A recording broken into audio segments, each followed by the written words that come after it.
আপনারা কি আসলে আমাদের ঝগড়াঝাটি নিয়ে সালিশ বসাইছেন? আমি যখন রাগ করি পরে ঘুরে ফিরে দেখি আমারই সরি বলা এই মিথ্যা কথা। আমার শালা বেশি কেন শালিকু ওনার জীবনে রোম্যান্সের খুব অভাব, নাইলে সারাক্ষণ খালি রোমান্টিক, তখন থেকে একই প্রশ্ন, রোম্যান্স রোম্যান্স রোম্যান্স।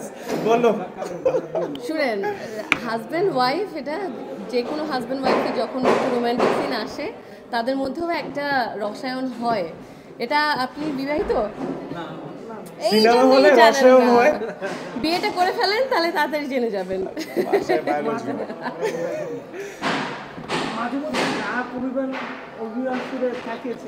শুনেন, আমি সবসময় একটা জিনিস বিশ্বাস করি, সেটা হচ্ছে যেই সংসারে রাগ অভিমান ঝগড়াঝাটি নাই ওখানে কোনো গলদ আছে।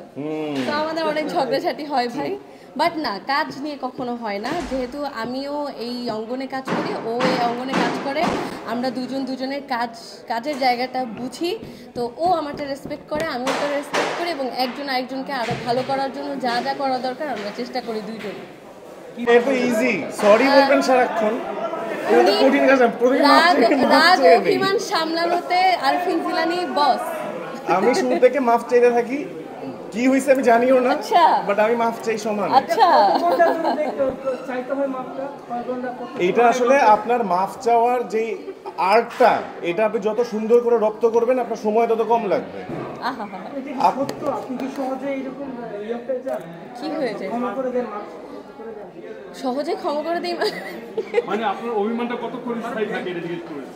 আমার অভিমান কতক্ষণ স্থায়ী থাকে ভাই, মোবারক ভাই? এটা ডিপেন্ড করে তো ঘটনাটা কি। আমি যখন রাগ করি পরে ঘুরে ফিরে দেখি আমারই সরি বলা এই মিথ্যা কথা। না, এটা আমি খেয়াল করছি যে আমি রাগ করি, রাগ করার পর দেখি ও অভিমান করে যে আমি কেন রাগ করি। আপনারা কি আসলে আমাদের ঝগড়াঝাটি নিয়ে সালিশ বসাইছেন? আচ্ছা, আমার একটা প্রশ্ন আছে আপনাদের সবাইকে, আপনাদের উৎসবটা কেমন লাগলো? একেবারে অনেস্টলি বলুন। আমি উড়াধুরা দুষ্টু, সেটা কিন্তু স্টেজে, বাট রিয়েল লাইফে কি আমি আসলে তাই? রিয়েল লাইফে পুরো উৎসব টাইপের। আমি পার্সোনালি খুবই সিম্পল একজন মানুষ, ওর সাথেও খুব মানে একজন সাধারণ মেয়ে বউ হিসেবে যেভাবে সংসার করবে ওভাবে সংসার করি, একসাথে দুজনের কাজে মনোযোগী থাকি, কাজ করি। স্টেজ লাইফটা একদম আলাদা। স্টেজটা আসলে মানে মঞ্চে মানুষ যা দেখতে চায় তা করতে হয়, এবং মঞ্চে আমি উপভোগ করি ওই পাগলামি বলেন, উড়াধুরা বলেন, দুষ্টুমি বলেন, ওটা আমি উপভোগ করি। কিন্তু মঞ্চের বাইরে আমি একদমই অন্যরকম একজন মানুষ। এবং উৎসবের মতো মুভি আমরা আরও চাই, কারণ এই মুভিটা দেখে বের হয়ে যে একটা অন্যরকম শান্তিপূর্ণ অনুভূতি, মানে রিফ্রেশিং একটা, মানে অসাধারণ একটা অনুভূতি।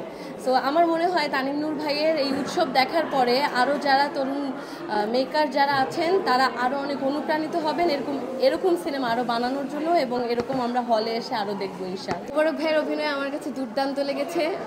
এটা একজন বউ হিসাবেও অসাধারণ লেগেছে, আর দর্শক হিসাবেও খুব ভালো লেগেছে। কারণ আমার কাছে যেটা মনে হয়েছে যে মোবারকের আরও যেই ছোটোবেলা চরিত্র ছিল সেখানটাও তো সেই করেছে, তো একদম ছোটোবেলায় যে ইয়াং চটপটে স্বভাবটা ওইটা দেখানো, আর একটু বড় হওয়ার পরে একটু ম্যাচুরিটি আনা, এই যে ট্রানজিশনটা ও খুব সুন্দর করে স্ক্রিনে সেটা ফুটিয়ে তুলতে পেরে। আমার কাছে মনে হয় কি যে ও আসলে শুধুমাত্র একটা গিফটেড আর্টিস্ট না, ও অনেক ইন্ডাস্ট্রিয়াস আর্টিস্ট। ও কিন্তু প্রচুর পরিশ্রম করে, এবং আপনারা অনেকে জানেন কিনা জানি না, ও এখনো গান শিখে।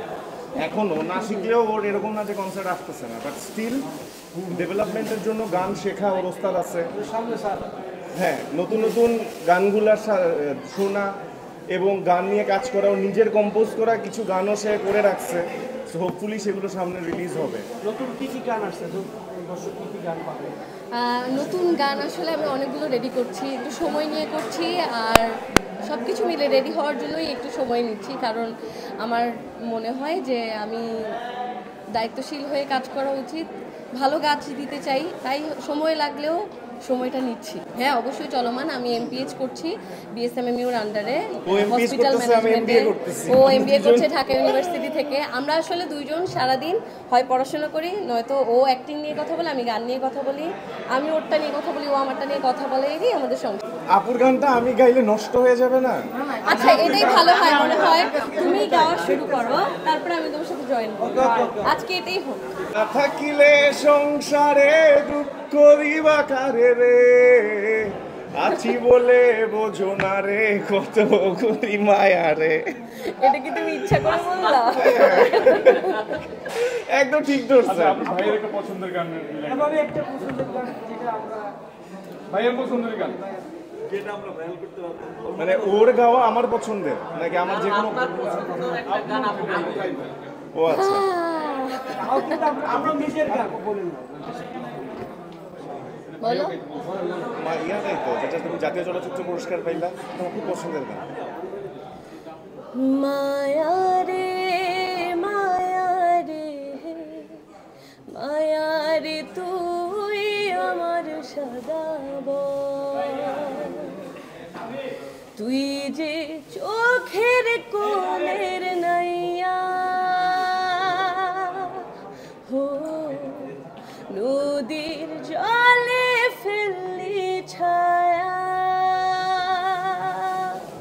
হো, ঢেউয়ের সঙ্গে